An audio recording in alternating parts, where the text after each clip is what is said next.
How's it going, everybody? My name's Nick O'Brien. I'm a strength conditioning coach here at Fresno State University. And thanks for everybody for tuning in. I'm excited to be going over my training philosophy and how we design our strength conditioning programs here at Fresno State for our wrestling team. So with all that said, I'm going to share my screen real quick and we'll get started.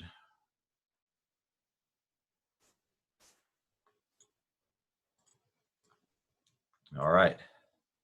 So like I said, by the end of this, I really want to give you guys a little bit of insight into how we train our wrestlers, challenge the way you think about wrestling performance training. If you're coming from a heavy coaching background or were involved heavily as an athlete yourself, provide you with a little bit of guidance to help you plan, prepare, and perform so ultimately we can prevail and reach the podium.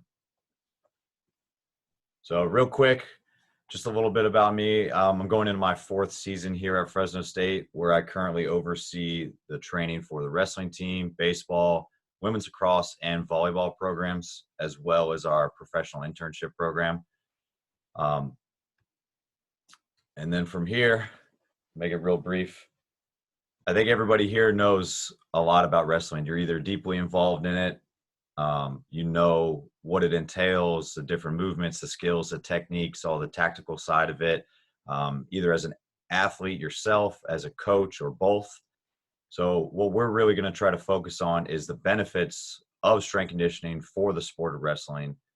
And that should really go without saying, but ultimately we want to make sure that we're increasing performance, decreasing the risk and chance of injury, and ultimately, as part of our strength conditioning pillars, develop mental and physical resiliency and toughness. So I know everyone in attendance is very familiar with the sport, so just kind of amuse me and listen to an outside perspective from the lens of a strength coach. I really think it helps us break down all the small intricacies and components that go into developing a top-notch program and help better impact our athletes without getting too lost in the woods. So we all know wrestling is a combative sport between two opponents, and it's all based upon grappling and a lot of scrambling, holds, and throws. It's very unique, and it places a huge metabolic demand on the body. There's a lot of physical and mental demands that placed on it, in addition to weight classes. So lean body mass is very important. And again, total body power is crucial. So all these things kind of mention strength, endurance, isometric force, flexibility, mobility, getting in positions. All these things are crucial bits and pieces that we need to know. And it's kind of common knowledge when you've been around wrestling so long, but it's things that you want to dive a little bit deeper when you actually go into constructing a strength conditioning program. And that's exactly what we want to end up doing here with a needs analysis. So basically, what's the sport? What's the style of play? What are the needs of the individual, of the program, specific needs of an individual athlete as well. So what we want to do here is basically begin with the end game in mind. We want to know our goal and then work backwards. The same with what we'll talk about later with periodization and working from that last competition backwards and structuring a year. We want to kind of reverse engineer the sport of wrestling as a whole to create a needs analysis. So here are a few things that we want to consider when we're actually putting together a needs analysis.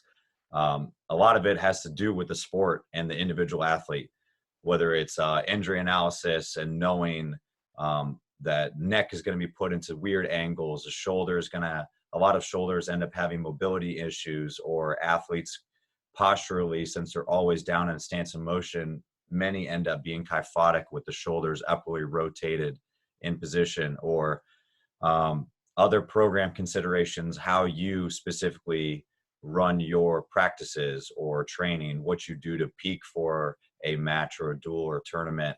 And then we'll talk about physical demands of the sport, like we mentioned before, and then metabolic demands, what's the conditioning, what energy systems are mainly being incorporated, and then things like a movement analysis here. So this here is not an end-all be-all. but this kind of gives you an idea of how I like to structure things. And you could take a snapshot from a video, you could take a snapshot from practice or anything, and start to kind of piece together the things that are important, whether it's a movement analysis and the muscles activated, if it's a specific movement, if it's a throw, if it's a what double unders look like, where are the hips when that happens, when you're sprawling, like are the hamstrings activated. Things like this kind of help you break down each movement and each technical skill so you can start to dissect it and make an appropriate program. And then the next piece of the puzzle is the coactive approach. So when we're looking at this, what are all the components that actually impact a player's health in general? And all of these can't exist without each other. They're all complementary and they're codependent and they're co-relying on each other. And I think a lot of times we understand that there is the physical side of it is what plays a big role in strength and conditioning and designing a program. And a lot of times the technical and tactical side are what coaches tend to work on with mat drills and practice sessions. But all these four things work together to ultimately make an optimal program. So not just strength when you're talking about physical preparation, we're also talking about neuromuscular performance, motor system control, conditioning and energy system performance as well. And then psychological, we're talking about the emotional intelligence and control of an athlete. Like that plays a part into what they do technically and what they do tactically on the mat. So why not address that within your program, albeit not maybe the biggest part of your program, but subtly putting that in. And tactical, we're looking at decision-making skills on the mat, in the weight room, in practice. How do they decipher and solve problems? Technically, what's their spatial awareness look like? What's their positioning and movement? All these things work in concert together to make the optimal program and the best thing for your athletes. And then part of the needs analysis we talked about is the actual sport demands. So what energy systems are done, and you guys know the sport, what period's going to break down, how long the duration of a match looks like, tournament settings, things like that. You can extrapolate that, understanding this. The big thing to understand here is these dominant energy systems, they're not cut and dry. They're going to require a mix of training intensities, and it's going to play into the style of your athlete, style of your team. But on average, this is what they end up looking like. Work to rest 3-to-1. So we're constantly doing work. There's active periods where there's breaks in action or breaks from a ref call that we're actually resetting. And then between periods, there's short breaks in action. But for the most part, there's short explosive bursts, and aerobically, you need to be able to recover. You need to be able to produce power and in short, quick bursts. But you're also going to have a lactate buildup too. So every single energy system is going to be a part of your wrestling match. And then we want to look at training goals, and these are broad. These are going to be unique to your program. But if you look across the board, these are simple ones that I think everybody can attest to wanting to accomplish: getting stronger, tougher, faster, smarter. And of course, you need to be durable. You need to be mobile. You need to be flexible. You need to be able to get in positions. And at the end of the day, available. Otherwise, you're not going to see the mat. And then how are we going to do that? That's what we're going to talk about next. Our periodized program, our expectations, the training consistency, our work ethic, our discipline, our tenacity and fight, our culture of the team. Those things need to be thought of when you're actually putting a program together, not just copy and paste what the last team that won the previous season did, or someone that beat you in a tournament. They're probably running a great program, but everybody excels at the basics. And then who puts all those pieces together on a consistent basis is what's really going to make the program great. So having a properly periodized training program and progressions in place don't mean as much when your training culture is not great. And what we like to preach here with the players is 100% effort 100% of the time. So if it's not your best day, still making sure that you're giving everything you have 100% of your daily effort. So with all that, based off our needs analysis, the sport of wrestling, understanding our training goals, and then some of our training principles, what drive our program, now we could start to put together an actual strength conditioning program for wrestling. And that first piece we're going to talk about is periodization. So periodization is just a strength conditioning plan, all right, to make sure that you're optimally peaking for performance. So we're looking at long-term results rather than short-term gratification. I think anybody can put together an individual session, but can those build on each other and then ultimately get you to your big picture goal, whatever that ends up being? All right. Is it a championship? Is it a state record? Is it 10 individual champs? Whatever it ends up being, we're looking at the big picture and trying to determine how to put our athletes in the best position to have competitive success. So periodization is broken down like this.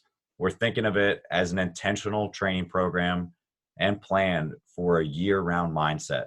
So if we backtrack from our last competition, we're looking at that point in time, a calendar year to that final competition. And for our case, we're looking at Big 12 championships and NCAA championships. So from that point in time, like for this season, we're looking at 2021. We start at that point and we work our way backwards a year. So that's what kind of the macro cycle looks like for a year outlook.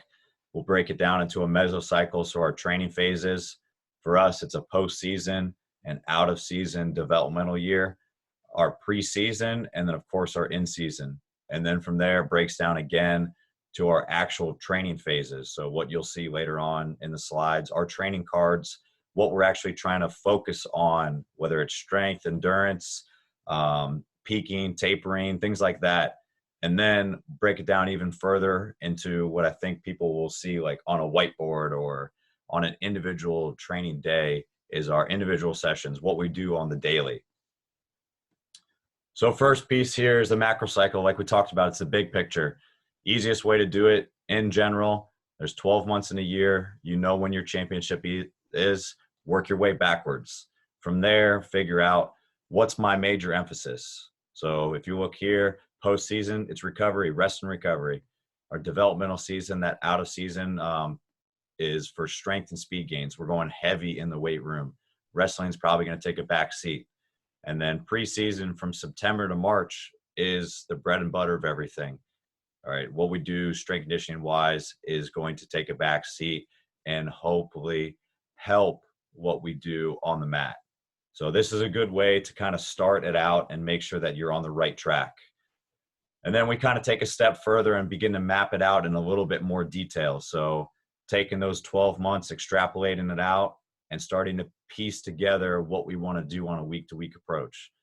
And this can be kind of overwhelming, but this is a good roadmap to start with, and it doesn't need to be set in stone. I can tell you for a fact that this is not exactly what we did, but having this in place allows me to check on our program and ensure that we're at least in the right frame of mind and working towards our ultimate goals. Otherwise, we're just going to be guessing at that point. But this includes our testing, kind of what our microcycles look like. What's the overall theme of it? Is it a load, a deload phase? Are we peaking for something?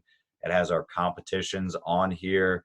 It has week by week approach, what our conditioning in a general sense is looking like. And then again, when we get to that competitive and championship phase, all right, everything needs to be benefiting wrestling, with wrestling in mind, practice, training, travel, things of that nature.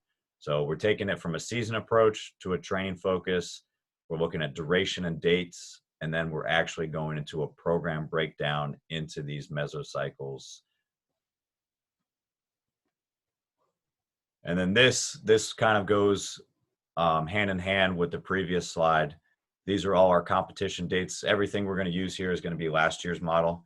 It's just a little bit easier to lay it out pre-COVID. But here, all the games, all our matches, and all our tournament schedules here, So in the red, you'll see our in-season match and tournaments. And then in the gold, you'll see our championship season matches and tournaments. So Big 12s and NCAAs. And from here, now you can start to see when we actually need to be at our best and peak. So every competition, we're looking to be successful and win. So now we know on November the 1st, Friday, we have a match. So look to our schedule. Okay, we have 3. It's Battle of the Midway. We've got 3 matches, kind of tournament style, we need to prepare for. And then we look the week of, 2 weeks above, and then make sure our program fits in line for us to perform as best as possible when it actually comes to that match. Next, we break it down into our mesocycles, so our seasons. We talked about postseason, our developmental out of season, preseason, in season.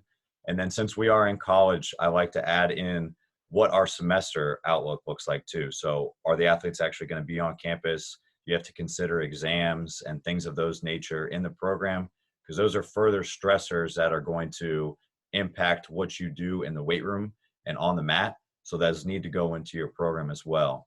And then from here, you can see, again, in general sense, just to keep track of everything, what your focus of that season is, what the duration, how long it is, when does it start, and then further, what we'll do in the next phase are microcycles.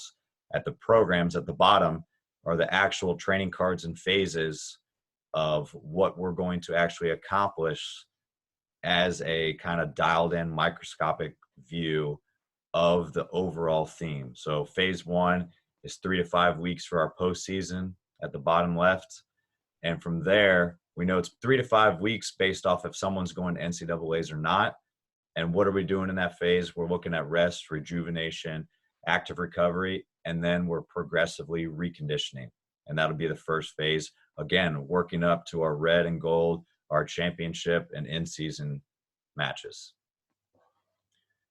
And here's our microcycle. So breaking it down even further, these are the actual training phases with the focus. So this is what the athletes will actually get on a card.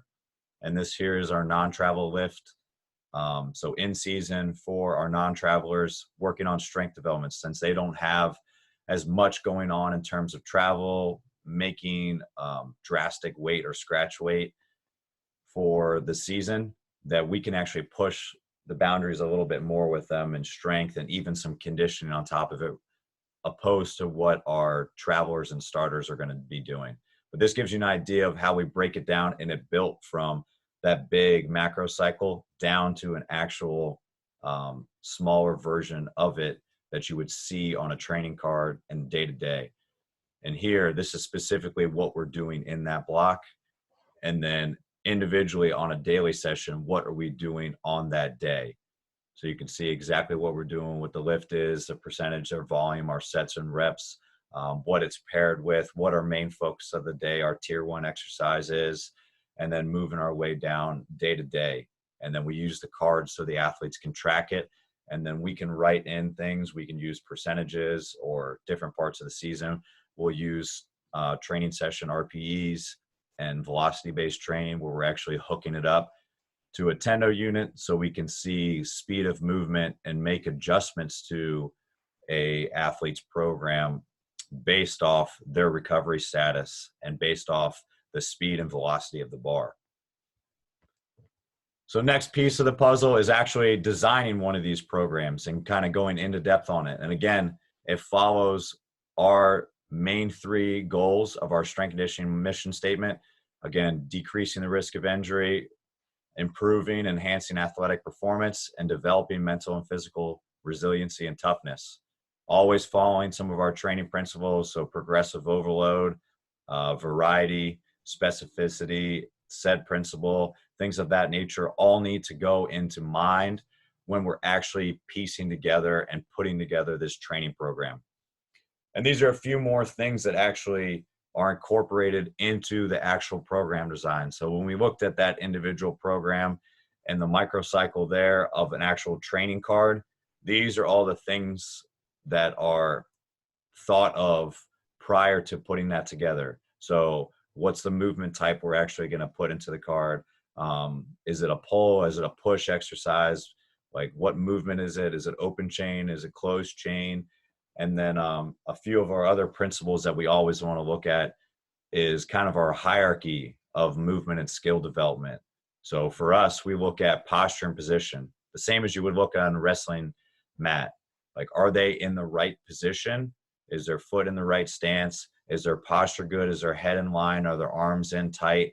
Like, are their fingers extended? All these sort of things. Then we look at range of motion with any sort of movement. If it's a squat, do they have the mobility and the flexibility to plantar flex and dorsiflex their ankle and get in position? If they can't do it for a squat, they probably can't do it for a clean.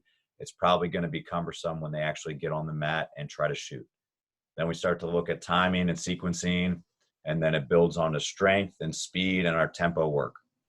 And everything we put into our program, we're looking at ways to progress it and regress it on an individual basis, but as well as a team aspect. So I'm not putting a bar on an athlete's back right away, because a lot of times also with wrestlers, we're seeing a lot of shoulder issues, and putting it there is probably not the best position, knowing that they don't know if they have the proper torso angle to be able to squat to depth without their heels raising, or keep their chest up, or properly contract and keep their upper body tense and treat it like a full body movement.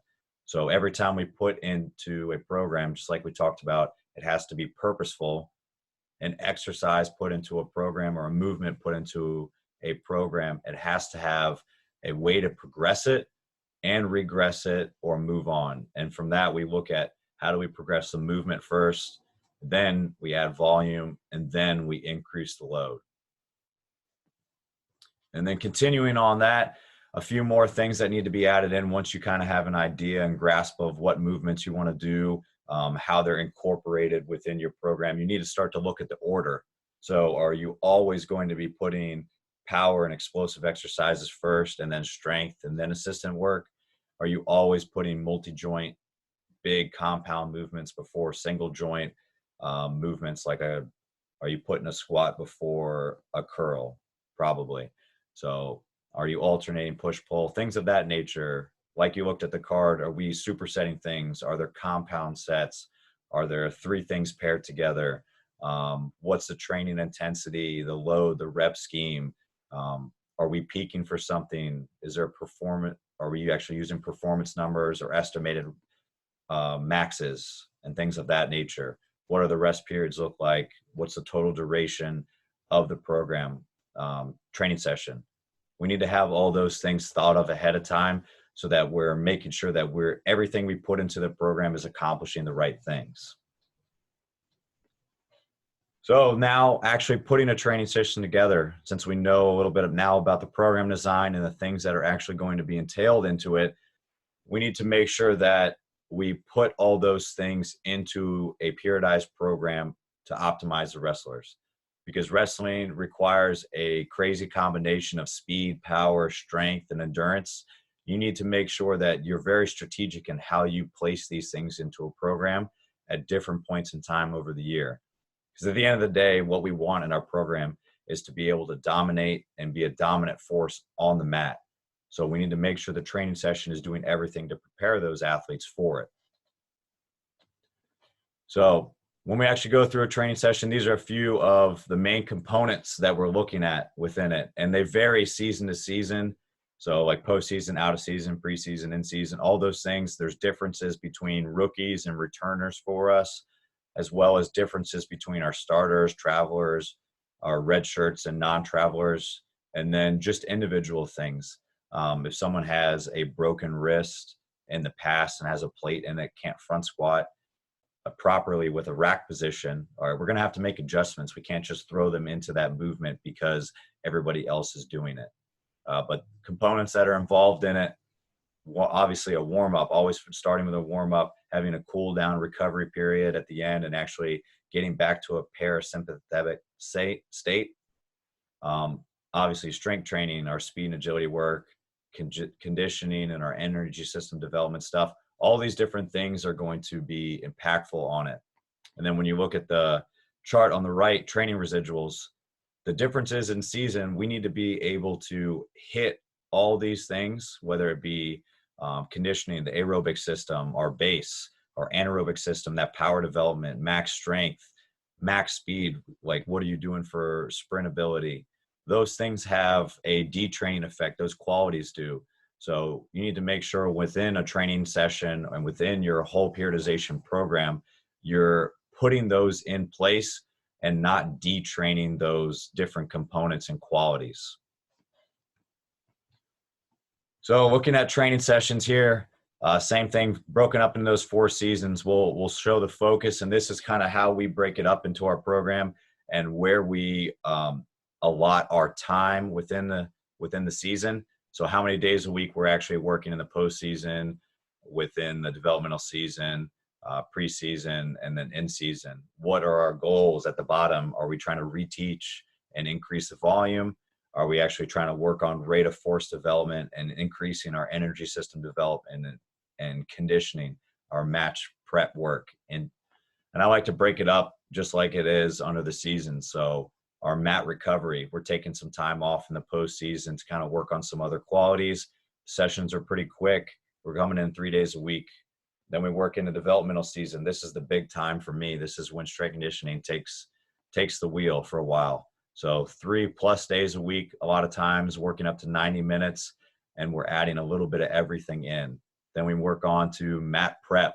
So our preseason, all right, starting to dial it back slowly, still touching on all those components, but getting ready to compete. And then in season, that's the time to dominate. All right, so we're touching base when we need to, but obviously understanding that wrestling takes the precedence here. So it's going to vary based off who's actually the 10 starters we have, if we're going to a tournament, things like that, how many sessions we're getting in. And this kind of varies. It could be up to multiple times. We're working on weight maintenance or things like that. But this is a good general way to kind of structure your season and the sessions, so you have an idea of who's coming in the weight room, when, how often. And then obviously for college setting, you also have to consider 8-hour periods versus 20-hour periods and how often you're actually allowed to be working with the athletes. So this kind of goes into how we do it here. So when we structure our session, we're starting fast. All right, we're going through our power development work. All right, we're trying to get tough. We're working on strength development. All right, the big 4 movements, auxiliary stuff in our prehab, and we're finishing strong with either conditioning, a competition, or what we like to call edge work, and then our recovery work. So we'll go dive a little bit deeper into each of these here, give you guys an idea of an overview and what we do here. But so first off, we're going with our warm-up. So everybody knows you should start with a warm-up every single session. All right, trying to work on increasing core temperature, and making sure that we're preparing our athletes for the session they're actually going to endure, whether it's a match, it's a practice session, conditioning only, extra work or edge work there, or a strength conditioning session. We need to mentally and physically prepare them for what they're about to endure. Increase their core temperature, try to increase range of motion, and prepare them for what they're actually going to be doing in the actual bulk of the work. And we work general to specific. We do a lot of wake up drills and activation stuff. And then this is a little bit where we can add in some individual things for our athletes. And not much changes from how we do it there. Same thing. We have an order. We work general to specific. We want to add in some of our prehab and injury work from our individual assessment screens or our FMS. If anybody has any kind of red zone stuff, which pretty much across the board for us, we're working shoulder mobility and shoulder activation, and then some hip work and glute activation every single warm-up session. And then anything individual or team specific that we see from that. The session's going to dictate a lot of what we do. So if we're squatting that day, we need to make sure we're ready to squat. And these are just a few examples of kind of how you can structure your work. And as we know, wrestlers want to move. They want to be dynamic with it. Doesn't necessarily need to be always the case, but making sure they're moving and adding some variety and not having the same kind of boring workout and the same boring warm-up every single time is going to be helpful. But at the same time, I like to have a little bit of structure where the athletes are able to take ownership of it and lead sessions and have a clear idea. But this here for me is going to be the indicator, especially if we're in a warm up, of what our training session is going to look like. Do I have to kind of wake them up because they're sleeping, or are they overly rambunctious and they're not paying attention where I have to start calling tempos and figuring things out? Or are they going to take the wheel and I can take a back seat and actually focus on individual athletes a little bit more, and then make sure that I can work specifically with people that are having trouble or need a little bit of extra work. But at the end of the day, we're always trying to accomplish those things we talked about with a proper warm-up. So from here, we start going into strength work. And I really like to emphasize an old Bill Starr quote, "The strongest shall survive." So the sport of wrestling requires unique strength and skill. So we all got to try to get wrestling strong. It's a very dominant pulling sport. So a lot of what we want to do within our strength training is pulling first. But at the end of the day, these are kind of our goals and objectives of what we want to do and a little bit of how we want to design our programs. Again, there's going to be context and purpose for it.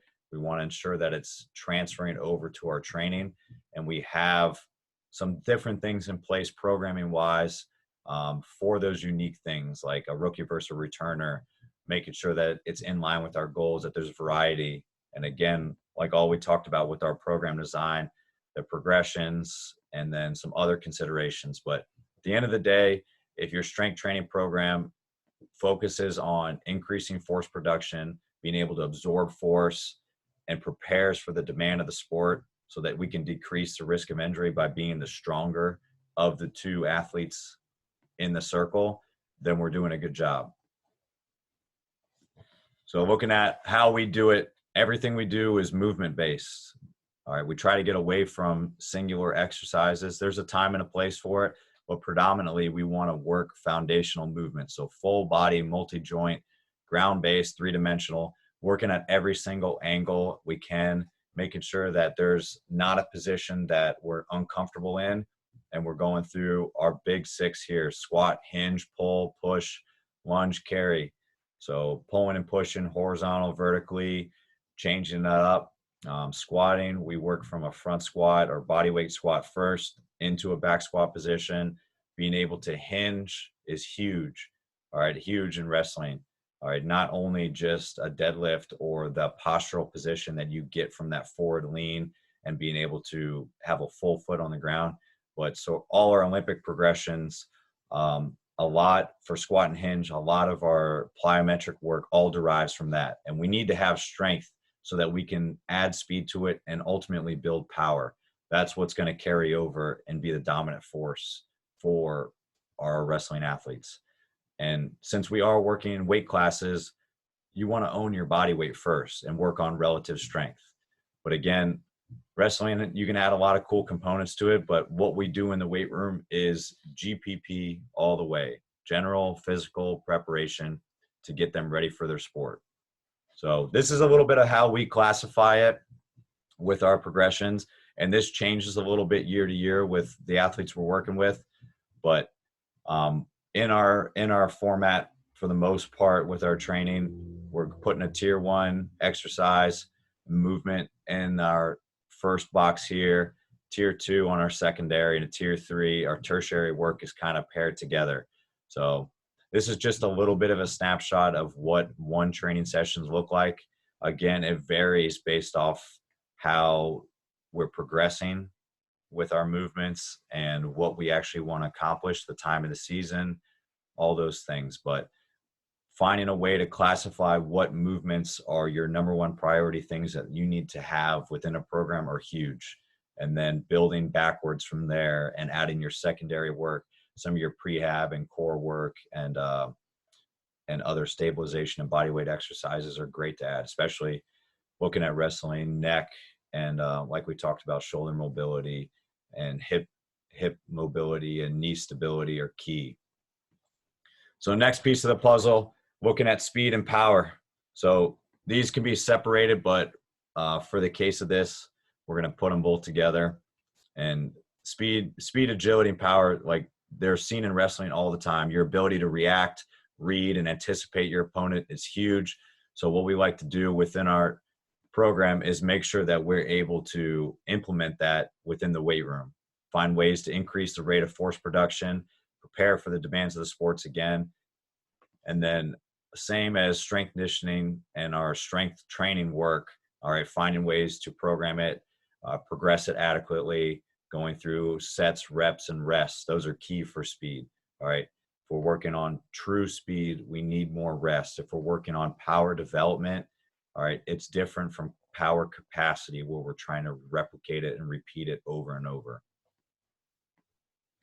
So how we kind of do it, if you haven't looked at a force velocity curve, it's a great way to start because obviously, like we talked about with strength, speed times strength is what's going to equal our power. So we need to work on that full curve here. So if we talked about strength and doing squats and deadlifts and some of our heavy work as our force production work, our heavy strength work at the top, speed and power work, we want to find our way to work the rest of the curve down to the bottom and actually get to some of our more maximal high velocity work like sprinting. And what we like to do is kind of touch on all those, whether it's heavy prowler pushes, heavier Olympic progressions like our cleans, our clean pulls, our snatch pulls and things of that nature, and then work our way down again the curve to our speed strength. So sled sprints, moving fast, or even weighted jumps with a certain percentage of our back squat weight or a med ball or kettlebell, and then working to our fastest, like high velocity movements with med ball throws, repeat jumps, pogo jumps, some of our rudimentary jump series and repeat series. Those are great. And then sprinting, microdosing, sprinting in and doing 1 or 2 maximal effort sprints every day is huge. And those are things that I think are underappreciated that add up over the course of time, because with speed and power work, you can't always add in a lot of volume. So then a little bit of an example of how we do it, like we talked about with speed development, we're looking at hill sprints, accelerations, sled sprints. So with us, we always do maximal sprints after our warm up in the weight room. Looking at scramble starts, putting them in various positions, being able to do agility work. So quick shuttles, a 5-yard sprint down 5, out 10, or reactive work, or even games. Then we look at power development. We talk about our velocity-based training, complex sets. So pairing a big strength movement with our jumps, kind of you saw in the last few slides with the strength work, we were pairing our, I'll go back here. So pairing our front squat with our rotational jumps, pairing our bench press with those hip bridge chest pass. So that's a complex set, looking at having basically tricking your body into like PAP. So post-activation potentiation, looking at finding ways to kind of trick your nervous system into exerting more force and creating more power. Those are huge things in developing that.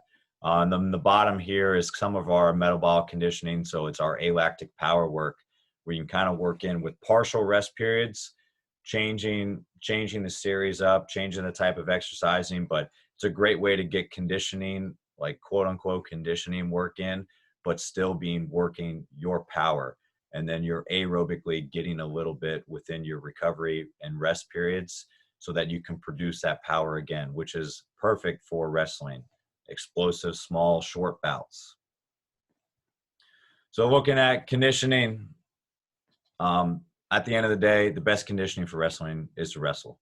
So no amount of strength conditioning will ever replace the technical and tactical development, nor the conditioning specificity of actually wrestling. So we'll make this one kind of quick, because at the end of the day, a lot of this stuff I leave up to the coaches, because they're the ones that are dictating practice. And like we just said, wrestling is the best form of conditioning and energy system development.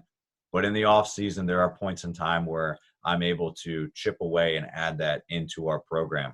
Well, we want to look at improving all aspects of our energy system. Like we said, it's pretty even split when you think about what wrestling consists of. So the anaerobic, aerobic, your lactate threshold, all those things, your clearance rate with that. You want to be able to maximize all those systems, because at one point in time during a match and during preparation for a match, you're going to touch on all those things.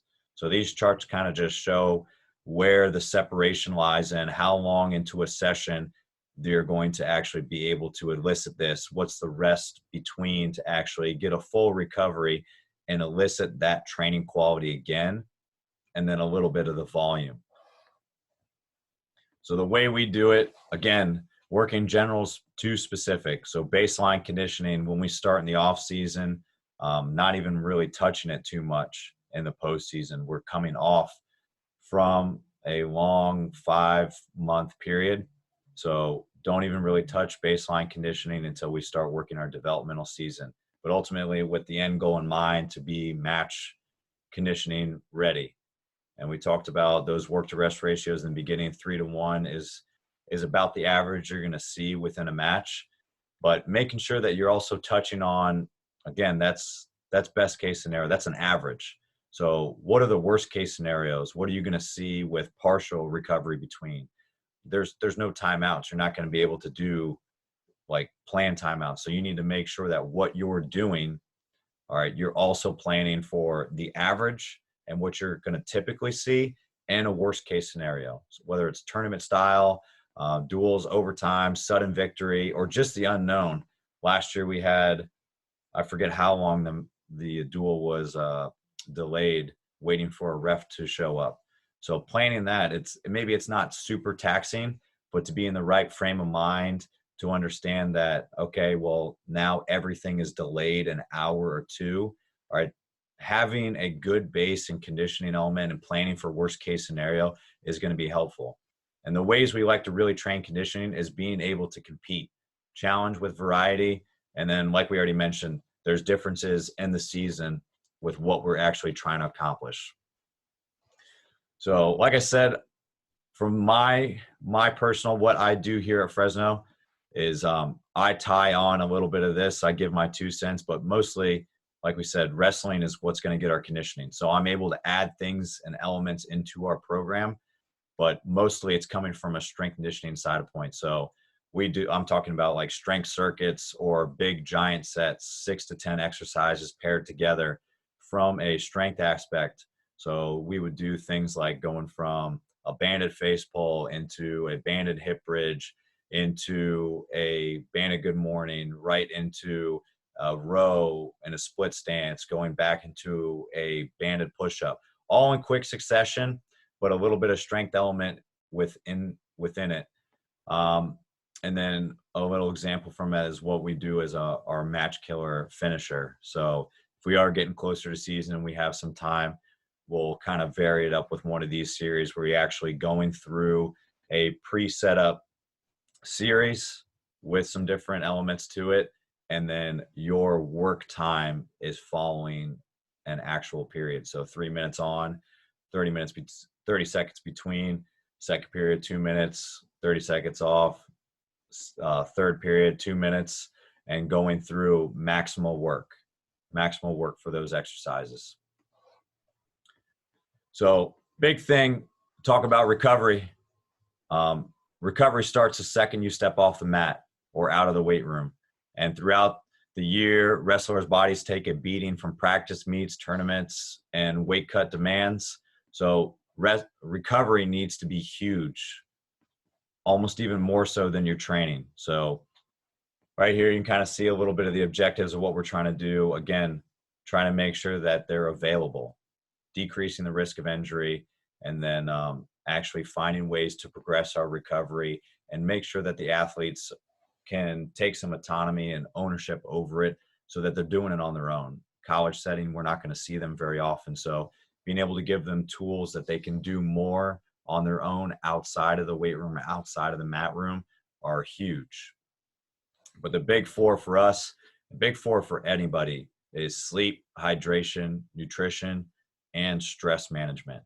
If you can hit those big four, you're doing probably 90% or more of your recovery the right way. I'm talking 8 hours of sleep, proper hydration, eating breakfast, eating snacks without the day, like eating nutrient dense food, managing stress. I'm talking significant other issues, class schedules, family, financial things, the stress of lifting and being an athlete, and all those things. All those things play a big role. And then everything on the right are just some things that you can add on. But if you're not doing the big 4 R's on the left, then you're kidding yourself if you think that wearing compression tights to sleep or just doing a 5-minute static stretch at the end of your lift is going to do you much good. But if we're preaching that stuff all the time, and then we're also adding it on and giving the athletes something new to do on a different session, then we at least give them the tools they can be successful. And like I said, here's a kind of example of how we do it if we're talking about post training lift. So a static stretch, kind of session specific. If it's a heavier lower body day, we go into some flow patterns, kind of a modified yoga like you'll see on the right, going from a half kneeling hip flexor right down into an opposite arm reach and extending. So getting some rotation back into a quad pull. So it all kind of works together and moves smooth so they can remember it and kind of get more benefit out of it.